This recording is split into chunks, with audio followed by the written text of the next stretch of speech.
Step into Kampala's new taxi park on any given afternoon, and you're immediately hit with a wall of organized chaos.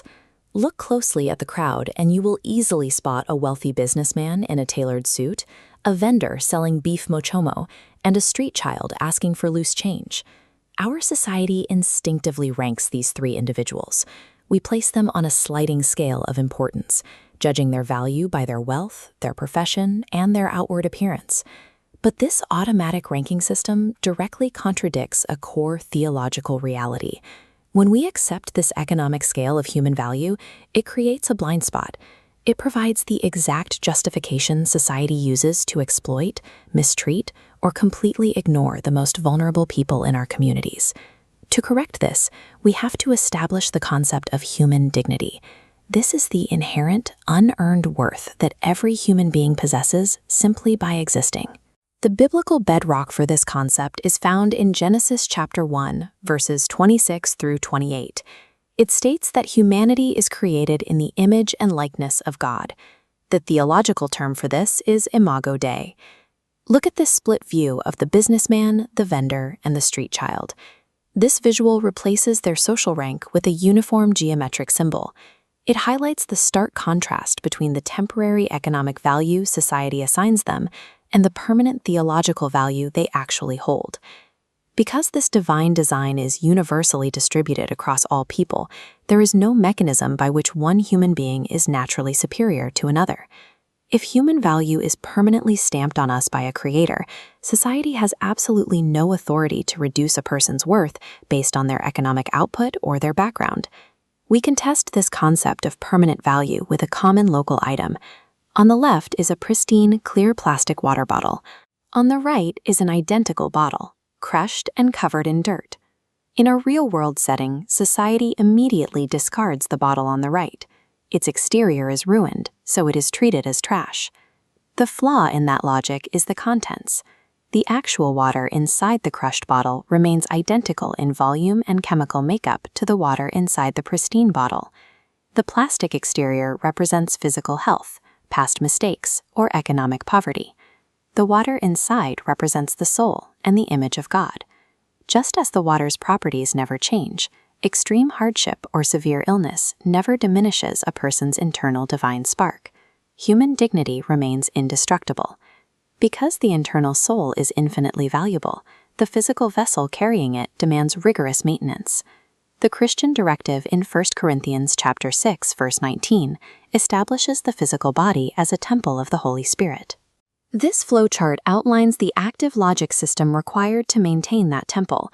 Starting with the personal hygiene pathway, maintaining sanitation and bathing regularly are active choices that block pathogens and prevent illnesses like malaria. Moving to the abstinence pathway, choosing to delay sexual relations until marriage is a deliberate defensive strategy. It protects the individual physically from HIV and AIDS and emotionally from early trauma. Both of these pathways funnel down to a singular psychological outcome. Avoiding communicable diseases and premature pregnancy directly generates high self-esteem. Self-respect and abstinence are not arbitrary, outdated restrictions. They form a highly practical, forward-looking maintenance program for an irreplaceable divine vessel. This equal intrinsic value also applies directly to the design of human sexuality, specifically in how males and females relate. The defining principle here is complementary, the concept of two distinctly different things that complete or improve each other. This visual of a disassembled bicycle illustrates the point. It shows equal value but different design. The front wheel and the back wheel are structurally distinct. Removing either one causes total mechanical failure. Neither part is superior to the other. This mirrors God's design for humanity. Men and women are engineered to work together, actively supporting each other's distinct strengths and mitigating each other's weaknesses. Viewing the sexes as a competition or trying to establish a hierarchy of superiority directly breaks this complementary design for human progress and companionship. While self-respect governs the individual, a macro-societal rule governs how we treat others. This is the sanctity of life.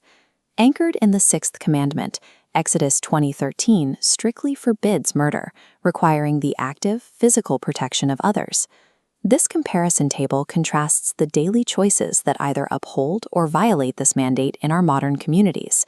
On the left, we see actions that actively promote life. Providing medicine, sharing food, and extending forgiveness all reinforce human dignity. On the right, we see the exact opposite. Engaging in child labor, domestic violence, and practicing tribal discrimination actively strip individuals of their dignity. In many local contexts, the ultimate violation of the sanctity of life takes the form of mob justice. The hard theological truth is that even a thief who steals critical community resources maintains their human dignity. They retain the right to a fair trial because only God holds the authority to dictate the end of a human life. Preserving the sanctity of life requires strict daily discipline. It means choosing to protect the vulnerable when society demands violent vengeance. We test this by mapping how Jesus dismantled social hierarchies. Following Path A, Jesus ate with tax collectors, dismantling the rule of treating outcasts with disgust. Following Path B, Jesus physically steps between an angry mob and an adulterous woman, granting her a second chance. These historical actions map to our modern environment.